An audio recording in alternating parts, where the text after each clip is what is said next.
This is a Sales Geek Academia to Business Translation production. Welcome back to the Deep Dive. Today we're diving straight into some really interesting B2B sales research. We're taking a look at an important academic study. It's all about servant leadership, SL, and how it actually impacts sales teams. You know, the kind of research often hidden away in journals. Right, like the Journal of Business-to-Business Marketing in this case. Exactly. Yeah. And our job today is translating that academic speak into something practical for you, the sales leader. We really want to cut through the usual chatter and answer that big question. If you lead like a servant leader, does it make your team sell more? Or is it more about, making them happier and maybe stick around longer? We're just looking at what the data says, job satisfaction, performance, and that really critical metric, turnover. Yeah, and it's probably good to pin down what we mean by servant leadership, SL. Because, people often think it just means being a nice boss. Right. But it's more than that. It's strategic.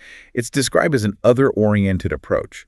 So you're prioritizing your team's needs, their growth, their development first. Sort of flipping the traditional pyramid upside down. That's a great way to put it.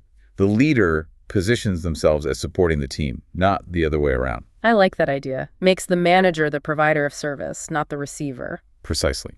Think Theodore Roosevelt. The leader leads and the boss drives. A servant leader is, actively helping, giving credit, providing tools, empowering people, not just using them to hit a number. Okay, so let's get into the findings.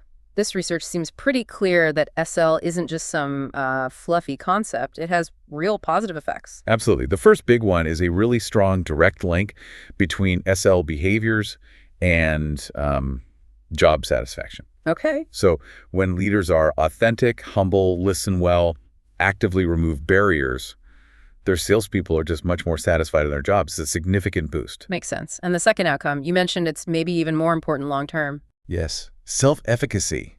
Servant leadership really ramps up a salesperson's self-efficacy. Which is basically their belief in themselves, like, I can do this. Exactly. It's their internal belief, their confidence, that they're capable of hitting their targets, mastering the sales tasks. We could call it their maybe internal confidence thermostat. Confidence thermostat. I like that. And when that thermostat is turned up, good things happen. And on the flip side, looking at negative outcomes, SL directly lowers turnover intentions. So they're less likely to think about leaving. Much less likely, which is huge, right? Given how expensive and disruptive sales turnover is. Happy, supported, confident salespeople tend to stay put. Okay, but here's where it gets, really fascinating and maybe a bit unexpected for some leaders. You do SL, people are happier, they're more confident. But the study found servant leadership doesn't directly impact salesperson performance on its own. That's right. It fails to influence performance directly. And honestly, this is probably the single biggest insight we need to translate today. So you can't just start being more servant-like on Monday and expect sales figures to jump by Friday. Exactly. If that's the only reason you're doing it, you're likely to be disappointed because the relationship isn't immediate or direct like that. Okay, so if SL doesn't directly drive performance, what's the connection? What makes that happen? The missing link is that self-efficacy we talked about, the confidence piece. The path is mediated. It goes servant leadership, self-efficacy, salesperson performance. Your service builds their belief, and that belief is what actually drives the improved performance. So the leadership style influences their mindset, their psychology, and that's the key to the results. Precisely. And understanding that reliance on the salesperson's psychological state, that's a relatively new angle in the B2B sales research. It's critical. That makes me think about failure. Sales is full of rejection, right? How does someone with high self-efficacy, high confidence handle losing a big deal? That's a great question. The research suggests they're less likely to internalize it. They don't think, oh, I'm just bad at sales. Instead, they tend to attribute the loss to things outside themselves, things that can change. Maybe the timing was off, or the pricing wasn't quite right, or even the company website needs work, external, unstable causes. So they protect their own sense of competence. Exactly right. And because they attribute failure externally, they bounce back quicker. They keep believing they'll succeed next time. So they maintain effort, keep plugging away, and ultimately perform better over the long haul. The servant leader's job is to keep that belief system strong. Right, which then brings us to this paradox you mentioned, the high performer paradox, especially around retention. We know SL helps keep people generally and boost satisfaction. But what happens when they are performing well? when they're succeeding. Yeah, this is where it gets really counterintuitive. The study found that salesperson performance actually increases turnover intentions. Wait, say that again. The better they do, the more likely they are to think about quitting. That's what the data showed. That feels completely backwards. You'd think success breeds loyalty.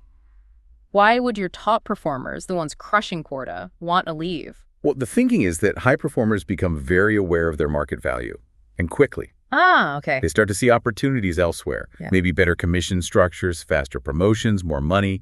They know they're in demand. So as a leader, you're kind of caught. You invest in them, you support them with SL, they succeed. And that very success makes them a potential flight risk if they feel they could get a better deal somewhere else. That's the paradox in a nutshell. And it's important to stress, this isn't just in certain types of companies or with certain people. The study looked at things like company size and gender, and this risk held true. It seems pretty universal in B2B sales. But hang on, if servant leadership makes them happier, more satisfied in their job, shouldn't that count for something? Doesn't that offset the lure of more money? It helps, definitely. Job satisfaction is a factor in retention, no doubt. But what this suggests is that for those absolute top performers, the pull of significantly better economic opportunity can be, well, very powerful. Stronger than just feeling supported? Potentially, yes. They're confident enough to make the jump, and sometimes even great leadership can't fully overcome a big gap in compensation or perceived opportunity compared to the market. Wow. That is a tough reality for managers. Okay, before we dig into how stress messes with this whole picture, let's just pause for a sec. We are pausing to remind you to like, share, and subscribe to this channel. All right, welcome back to the deep dive. So, we've got servant leadership boosting confidence, which then drives performance. But we also know that high performance itself can make people look elsewhere. Now let's add another layer, stress. Does servant leadership still work when things get really stressful? Yeah, that's the next key part of the study. They looked at job demands, specifically 2 types of stressors, and it's useful to define them simply without the academic terms. Okay, first, challenge stressors. Think of these as the good kind of stress, if you will. Demands that can actually motivate you. Things like quarterly quotas, high levels of responsibility, maybe some time pressure on a big project. They push you. Make the job demanding, but maybe rewarding when you meet the challenge. Exactly. Then second, you have hindrance stressors. These are the bad kind. The frustrating obstacles that just get in the way and demotivate you. Like what? Oh, excessive bureaucracy, red tape, organizational politics, not being clear on your role, job insecurity. Yeah. Stuff that stops you from actually doing your job effectively. Got it. So challenge stress makes the job hard. Hindrance stress makes the job miserable. That's a perfect way to sum it up. Now, the interesting part is how servant leadership interacts with these. SL acts like a buffer. A buffer? How so? It sort of shields the salesperson from the worst negative effects of these stressors. It lessens the impact on that whole chain we talked about. The SL leading to confidence, satisfaction, and reducing turnover intentions. Okay, so good leadership helps people cope with the stress. Yes, but, and this is crucial, the buffer has limits. There's always a but. Always.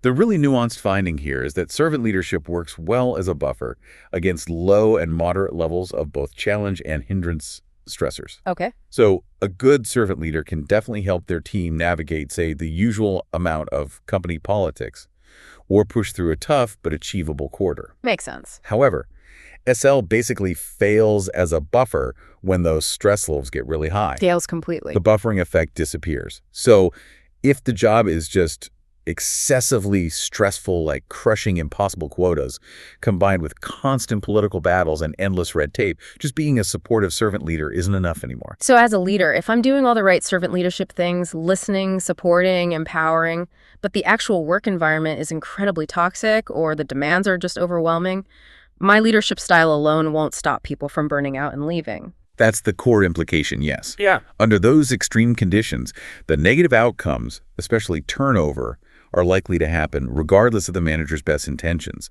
You can't just leader your way out of a fundamentally broken system. Wow. Okay. SL isn't a magic wand for fixing deep organizational problems. It's not a Band-Aid for systemic chaos, no. You have to Yes. address the source of that extreme stress directly. That is a massive reality check. Yeah. Okay, so bringing this all together, or what does this mean for you listening right now, leading a sales team? Let's translate this into some practical, actionable stuff you can use immediately. We've got 3 key takeaways. Right. Takeaway number 1, focus on confidence first. Really shift how you think about using SL. Don't expect being more service-oriented today to magically boost sales numbers tomorrow. Because the link isn't direct. Exactly. Instead, use those specific SL behaviors, providing information they need, removing small hurdles, actively listening, encouraging their strength. Use those things intentionally as tools to build up your team's self-efficacy. Yeah. Focus on building their confidence. The performance will follow that. Okay, confidence first. Got it. Takeaway 2. Takeaway 2, mitigate the high performer paradox. We now know your best performers are, counterintuitively, a flight risk simply because they're succeeding. Right, the awareness of their market value. Yes, so you need to be proactive. Don't wait until they get an offer. Look at your compensation structure now. Are your commission plans competitive? Are there clear paths for growth and advancement? Make sure your top people feel valued and see a future with you, especially when they start hitting those high performance levels. Address the retention risk before it becomes a reality. Makes sense. And the final takeaway. Number 3, manage the stress ceiling. Understand the limits of servant leadership. It's a great buffer for normal, moderate levels of workplace stress. But not extreme stress.